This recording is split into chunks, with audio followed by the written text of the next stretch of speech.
My name is Thomas, and I've never been one to believe in fortune. I believe in discipline. I believe in arriving early, departing late, and accomplishing the tasks nobody else dares to undertake. That's how I constructed my construction empire from absolute zero. Not through luck, but with decades of relentless effort, sacrificed holidays, and 18-hour workdays. I encountered Elena in my early 30s. By then, I was already immersed in contracts, steel frameworks, and architectural blueprints. She worked as a spatial designer. Our first interaction occurred when I was entirely covered in sawdust, and she was providing detailed instructions to one of my site managers about color palettes and surface textures. She was breathtaking. More significantly, she was captivating. She possessed a voice that radiated an unshakable confidence. Her manner of speaking suggested that the world owed her nothing. Yet she was determined to extract everything it could potentially offer. Our relationship accelerated rapidly. She expressed her admiration for my unwavering drive. I was mesmerized by her ability to command a room's attention simply by entering and offering a smile. Within 2 years, we were married and purchased a residence just beyond the city limits, a spacious, contemporary structure. Elena curated every design element, every architectural detail. It was her sanctuary, and I was delighted to provide her that canvas. The business was flourishing. I had secured contracts stretching 3 years into the future. I maintained a robust team and sufficient cash flow to ensure Elena never experienced a moment of financial concern. We embarked on Italian vacations, acquired her a luxury Mercedes, and I financially backed her personal online brand's launch. I took immense pride in the life I'd meticulously constructed. But here's the fundamental truth about building something: construction isn't the challenging part. Maintaining its structural integrity is the true test. The decline began subtly, as most catastrophes do. Initial warning signs emerged through delayed client payments, a legal dispute with a subcontractor. Subsequently, municipal authorities implemented new high-rise safety regulations that effectively halted half of my ongoing projects. Suddenly, project deadlines started slipping. Contractual penalties accumulated, and my financial reserves began hemorrhaging. Initially, I remained calm. I'd navigated more complex challenges before. I reduced my personal salary. I sold one of the company's work trucks. I conducted marathon strategy sessions late into the night, desperately seeking solutions. The harsh reality, however, was that we were plummeting into a financial abyss faster than I could excavate an escape route. I hesitated to disclose the mounting challenges to Elena. She was consumed with preparations for her brand's launch event, meticulously selecting venues and recruiting social media influencers. I couldn't bear to disrupt her momentum. I continued working more intensely, longer hours, returning home late and departing before dawn. But the financial mathematics were unforgiving. The longer I delayed confronting the issue, the more catastrophic the consequences became. One evening, I returned home to find her seated on the living room couch, surrounded by shopping bags. "I found this exquisite leather coat at that boutique on Fifth Avenue," she proclaimed, displaying her purchase like a trophy. It was an incredible bargain. I gazed at her, feeling a profound sense of unease twist within my core. "We need to discuss something," I stated. She tilted her head, displaying genuine confusion. "About what?" I explained our financial predicament. "We cannot maintain this expenditure level. The business is experiencing significant challenges." A profound silence permeated the room. She blinked, seemingly struggling to comprehend. "Wait, what precisely does that mean?" I clarified that we needed to exercise financial restraint. No more extravagant shopping sprees. No more expensive dining experiences. Just temporarily, until I could stabilize our financial situation. She stared at me as though I were speaking an incomprehensible language. "So I'm expected to completely halt my lifestyle?" "It's merely a temporary adjustment," I responded.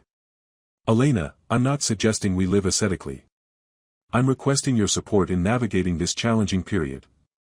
She remained silent, retrieved her new coat, and ascended the stairs without another word.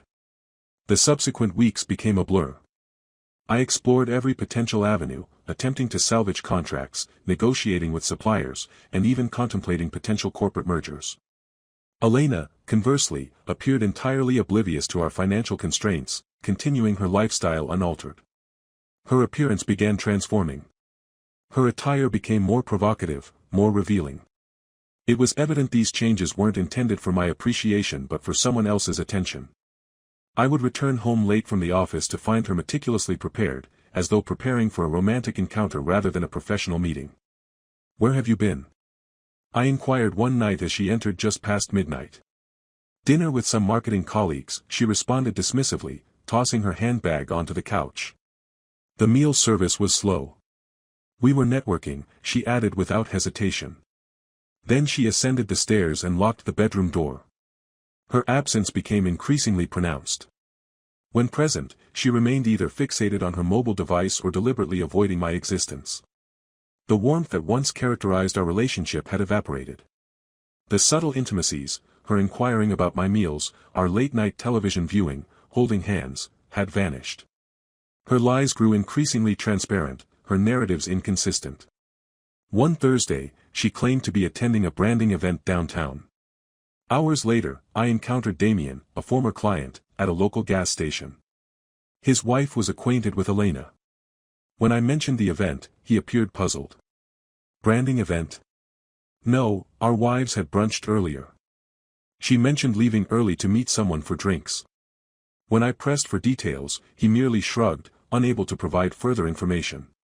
Upon returning home, I chose not to confront her directly. The temptation to access her phone and scrutinize her messages was overwhelming, yet I restrained myself. Instead, I observed her sitting on the balcony, sipping wine, her gaze distant, as though she had already emotionally departed. The most devastating moment arrived one Saturday afternoon. After concluding a call with my project manager, I heard her laugh, a flirtatious, soft sound I hadn't heard in months, emanating from the guest room. The door stood partially ajar. As I approached and pushed it open, her smile instantaneously vanished. She terminated the call with remarkable speed. "Who was that?" I demanded, positioning myself in the doorway. "Michelle," she responded curtly. "Then why terminate the call so abruptly?" She rolled her eyes dramatically. "Because I anticipated you would initiate another interrogation." "With what?" This accusatory tone. "Perpetually assuming the worst." "Perhaps because your behavior suggests concealment," I retorted. She stood, arms crossed defensively. "You're spiraling, Thomas. Not everything constitutes a conspiracy. I simply desired privacy." "That's not illegal." "But secrecy differs from privacy," I countered. "Oh my God. Stop. You're not the victim here. You're merely frustrated that you cannot control everything as meticulously as you manage your construction projects," she shot back, brushing past me forcefully. I didn't pursue her. Instead, I sat on the bed's edge, staring at the floor. In that moment, I recognized that definitive proof was unnecessary. I could sense her emotional departure, not suddenly, but gradually. Like sand trickling through a fractured hourglass. I found myself trapped between salvaging my business and maintaining the illusion of a functional marriage. Returning home no longer felt like arriving at a sanctuary but more like entering a stranger's residence. Each conversation felt fragile, each glance from her a test I was destined to fail. I began spending 10 minutes in my parked car, collecting myself before entering, attempting to anticipate which version of Elena I would encounter, cold silence or caustic sarcasm. I was losing not just her but myself. The most terrifying realization was my diminishing desire to fight for our relationship. While our domestic landscape crumbled, my business demanded immediate attention. It was hemorrhaging resources, and without swift intervention, complete financial collapse was imminent. After exhausting every alternative, I recognized the sole viable solution, securing a government contract requiring substantial upfront capital. I needed a loan. Our home represented the most valuable collateral. This decision wasn't made lightly. I sat Elena down, hoping she would comprehend the strategic necessity. "I'm utilizing the house as loan collateral," I explained. "It's our sole method of securing the contract and restoring cash flow." She stared, stunned. "You're gambling our home?" "No, I'm investing and simultaneously preserving everything," I countered. "I've meticulously calculated the risks. The probability of failure is minimal." "You always declare things are minimal." "Manageable." "Calculated," she retorted. "And yet, here we are, discussing risking the singular source of my stability. I'm doing this for our collective future, I emphasized. To protect our shared achievements. No, Thomas, she shot back. You're doing this to satisfy your ego. You cannot acknowledge that your precious company is drowning, so you prefer to drag us into the abyss with it. Her words struck with unexpected intensity. I thought you believed in me, I said softly. I believe in stability, she responded definitively. And evidently, you can no longer provide that. That night, she slept in a guest room. The house felt colder than ever. I signed the loan documents on a Tuesday, the process feeling like ingesting shards of glass. I was surrendering the deed to a home I had personally constructed, literally laying its foundation, selecting every stone, designing the rear deck. Elena didn't scream. She didn't cry. She simply walked past me, treating me with the detachment of a complete stranger. Her silence was more devastating than any potential verbal confrontation. For subsequent days, we existed as spectral entities sharing living space. She avoided me completely, consuming meals in isolation, sleeping with her back turned. The atmospheric tension was glacial. Then came that fateful Thursday. I had a brief 2-day trip to Dallas, merely routine client meetings. When I packed my overnight bag, I informed her I'd return Saturday evening. She didn't look up, merely nodding, her attention consumed by her mobile device. Not even a perfunctory, safe travels, or acknowledgement. I returned Saturday evening, arriving earlier than anticipated. Immediately upon entering, I sensed an unsettling silence. No background music. No television. Not even the refrigerator's typical ambient hum. Elena? I called out, my voice reverberating through empty rooms. No response. As I moved through the hallway, I noticed her absence. Her trademark high-heeled shoes weren't by the entrance. Her customary coat was missing. Upstairs, the bedroom door stood wide open, a stark contrast to her typical meticulousness. Her vanity was stripped bare. No brushes. No cosmetics. Her jewelry drawer, vacant. Half her closet, empty. Not a trace of her signature perfume lingered.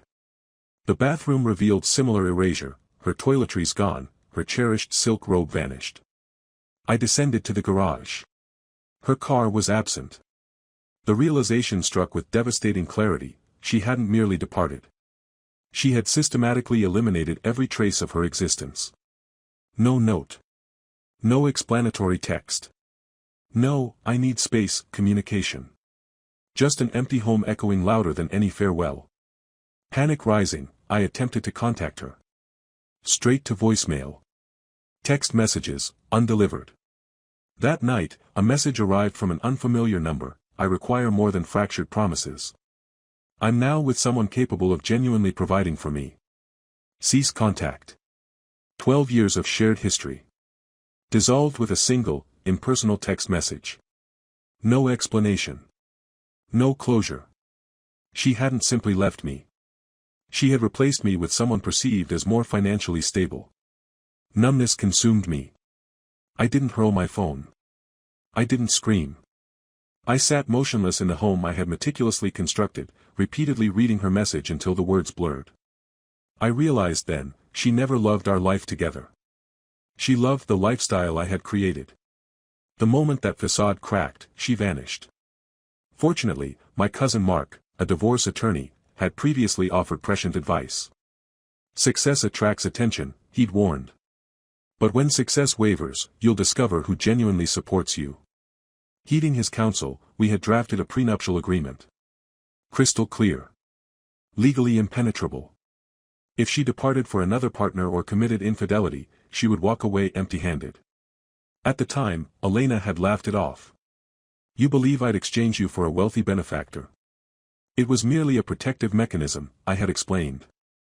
She signed without further contemplation. 2 days post-departure, a package arrived at her new address. Legal documents. I had forwarded her dismissive text to my lawyer. Now, it served as primary evidence. Elena suddenly comprehended she hadn't merely exited our home, she had navigated herself into a financial quagmire. The man she had chosen, Alan, operated several nightclubs. He possessed flashy vehicles and maintained an impressive Instagram presence. Superficially successful. In reality, leased luxury. Substantial credit card debt. Elena remained oblivious. By her second month with Alan, she resided in his modest condo, featuring a malfunctioning heater and disruptive neighbors. Her perceived upgrade had transformed into a distinct downgrade, regardless of sophisticated lighting. She hadn't anticipated this outcome. That's the inherent risk of pursuing surface-level attractions, failing to recognize underlying structural weaknesses. I maintained dignified silence. I didn't gloat or retaliate.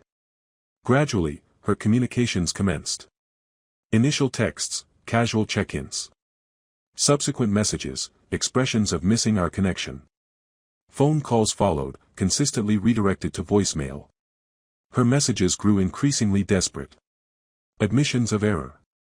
Claims of hasty decisions. Descriptions of misunderstanding Alan's true nature. Meanwhile, I systematically reconstructed not just my company, but myself. Methodically, steadily, the business recovered. New projects materialized. Financial indicators returned to positive territory. I had restructured my team, eliminated inefficiencies, renegotiated contracts, and reclaimed control. The work wasn't glamorous, but it was solid and sustainable. I released expectations of apologies. I ceased replaying hypothetical scenarios. I stopped interrogating myself about potential alternatives.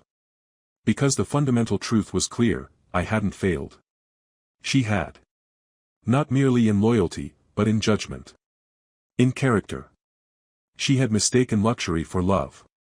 The moment that luxury fractured, so did her commitments. And I refused to permit such weakness back into my life. Not ever.